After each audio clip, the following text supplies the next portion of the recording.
Halo Bang, perkenalkan Bang, nama saya Jagus Donald Pangadebuan dengan NIM 2404020050. Di sini saya akan melakukan ACC, sistem kendali, lab, sistem pengaturan komputer dengan membuat video yang diupload ke YouTube. Di sini judul saya adalah desain PID menggunakan algoritma DE dan PESO. Nah, sebelum itu kita harus mengetahui nih apa kepanjangan DE dan PESO. Nah, kepanjangan DE ini adalah differential evolution dan PESO ini adalah particle swarm optimization, yaitu untuk meredam osilasi kecepatan motor DC. Nah, saya mengambil judul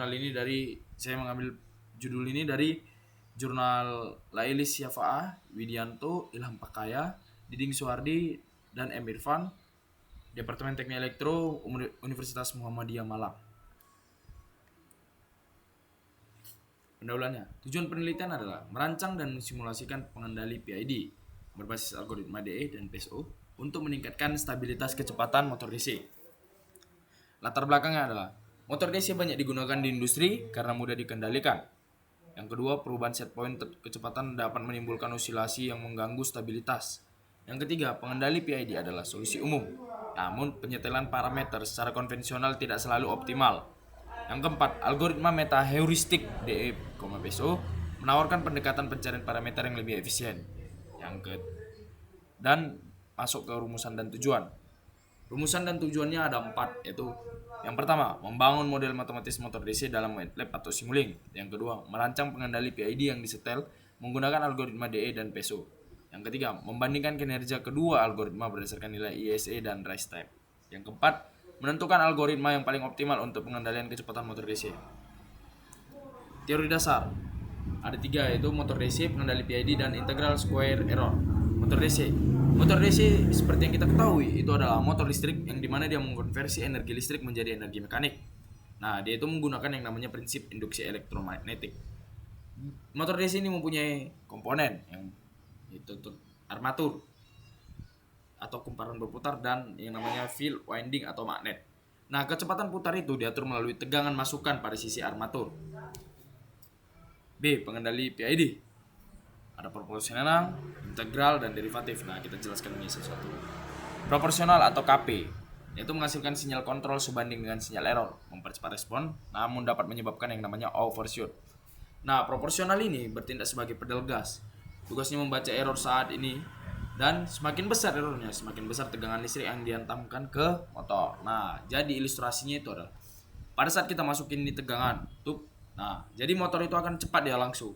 Dia itu makanya akan menyebabkan yang namanya osilasi. Nah, osilasi itu akan dia itu berbanding lurus dengan yang namanya errornya. Maka semakin besar osilasi, semakin besar juga yang namanya errornya. Nah, yang kedua, integral atau KI. Integral itu adalah untuk mengakumulasi error sepanjang waktu, menghilangkan steady state error, dan meningkatkan akurasi jangka panjang. Nah, dia itu sebagai pengunci target. Nah, dia itu tugasnya untuk menjumlahkan error kecil yang tersisa dari waktu ke waktu. Fungsinya itu untuk memastikan kecepatan motor tepat 100% menyentuh target. Nah, makanya dia itu menghilangkan yang namanya steady state error. Yang ketiga adalah derivatif, KD. Bereaksi terhadap laju perubahan error, meredam osilasi dan overshoot, serta meningkatkan yang namanya stabilitas. Nah, derivatif ini dia itu fungsinya sebagai peredam. Nah, dia itu untuk membaca seberapa cepat laju perubahan kurva. Jika motor meleset terlalu ekstrim dan mau kebablasan, nah si D inilah yang akan langsung mengeremnya atau yang namanya meredam osilasinya supaya tidak ada yang mengalami yang naik turun. Yang ketiga ada C, integral square error atau ISA.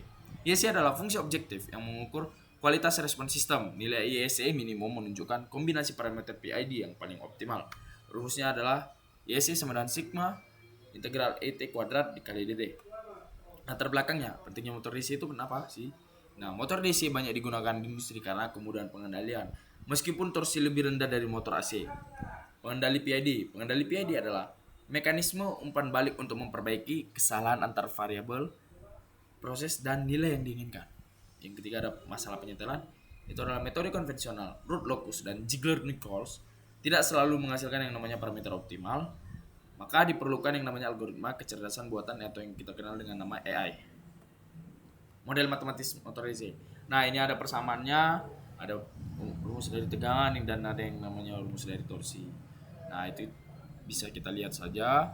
Dan ini ada deskripsi parameternya, ada V sama dengan tegangan, L sama dengan induktansi, R sama dengan resistansi, E itu sama dengan kayak tegangan, T itu sama dengan torsi, J itu sama dengan momen inersia, B itu koefisien gesekan, omega itu adalah kecepatan sudut.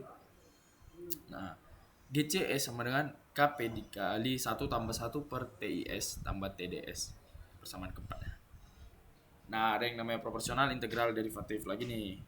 Nah, apa sih proporsional itu? Dia memberikan respon yang sebanding dengan sinyal kesalahan saat ini dan mempercepat respon sistem. Integral mengakumulasi kesalahan dari waktu ke waktu, mengeliminasi yang namanya steady state error.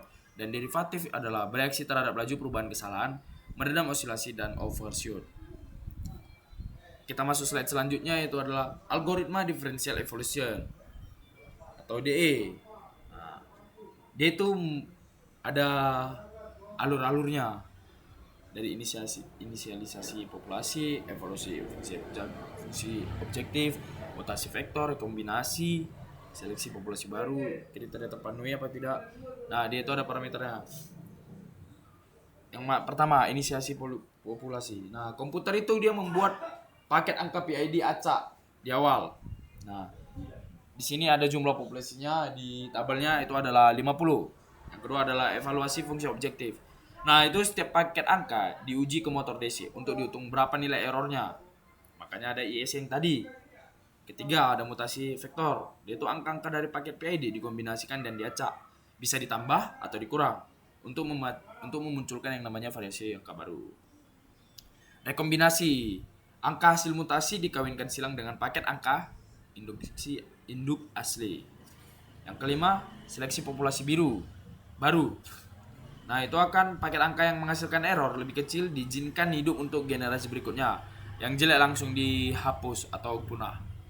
Kriteria terpenuhi itu proses berputar terus sampai 100 kali perulangan atau iterasi hingga tersisa satu paket yang terpenuhi. Itu yang terpenuhi itu khusus yang angkanya yang terbaik. Baru ada namanya algoritma particle swarm optimization. Nah, kalau algoritma ini, dia itu ada 4. Posisi partikel, kecepatan partikel, base individual, dan base global. Nah, kita masuk satu-satu nih. Nah, posisi partikel itu, dia itu setiap partikel mempresentasikan satu solusi kandidat dalam ruang pencarian berdimensi D.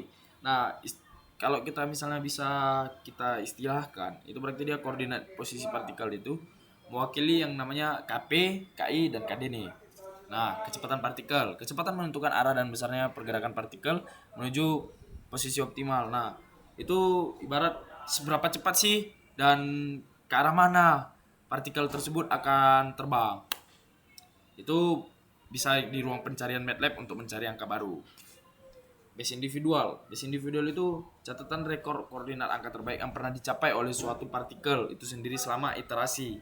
Dan base global itu adalah posisi terbaik yang ditemukan oleh seluruh kawanan sampai menjadi target bersama semua partikel. Persamaannya udah ada nih. Kita masuk hasil perbandingannya nih. Hasil perbandingannya. Yang 3 ini itu adalah skor akhir, tingkat kesalahan atau error. Nah, yang paling bagus ini, yang ISE DE itu paling terbaik. ISE konvensional itu 0,84. ISE PSO 0,1098. Sedangkan ISE DE itu 0,09059. Tingkat kesalahan paling tinggi itu ada pada di ISE si konvensional. Nah, ini ada tabelnya, kita bisa PID konvensional KP 1,0606, KI-nya 8,583, KD-nya minus 1,586, ISE-nya 0,84, rise time-nya 0,8694. PID plus PSO KP-nya 37,195, KI-nya 84,164, KD-nya 0,6315, ISE-nya 0,1098, dan rest time-nya 0,4875. Sedangkan PID DE plus DE itulah yang terbaik. 47,940, KP-nya KI-nya 97,144, KD-nya 0,9730, ISE-nya 0,09059, rest time-nya 0,3561. Algoritma DE menghasilkan parameter optimal dengan ISE terendah dan rise time tercepat. Ini adalah perbandingan respon sistemnya. Nah, Kalau dari sumbu horizontal dia itu sekonnya, sedangkan ke atas itu kecepatan motornya. Nah, yang merah ini adalah PID konvensional, yang biru tua adalah PID plus PSO, dan yang ketiga yang warna hijau PID plus DE yang warna hijau. Nah, dari sini kita bisa dapat yang namanya rise time, steady state, dan IEC. Masuk ke kesimpulan. Ya, kesimpulan itu ada 4. Yang pertama, sistem yang disetel dengan algoritma DE memberikan respon kecepatan lebih cepat dan robust dibandingkan PSO dan PID konvensional.